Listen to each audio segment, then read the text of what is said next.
అత్యంత ఘోరమైన నీచమైన పరిస్థితి మన రాష్ట్ర సెక్రటేరియట్లో జరిగింది.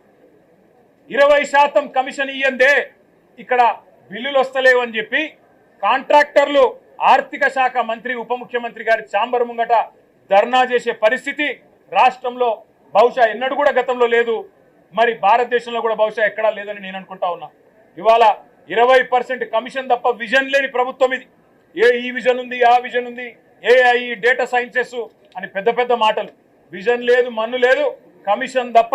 No vision only commission, only 20% commission అనే విధంగా ఇవాళ ప్రభుత్వాన్ని నడుపుతూ ఢిల్లీకి మూటలు పంపుతూ ఇక్కడ చిన్న కాంట్రాక్టర్లను, సర్పంచ్లను, చిన్న చిన్న వ్యక్తులను వేధించి చివరికి ఓవర్సీస్ స్కాలర్షిప్లు ఇవ్వకుండా, గురుకులాల్లో తిండి పెట్టకుండా ఈరోజు పిల్లల్ని చంపుతున్న అరాచక ప్రభుత్వం రేవంత్ రెడ్డి ప్రభుత్వం, కాంగ్రెస్ ప్రభుత్వం.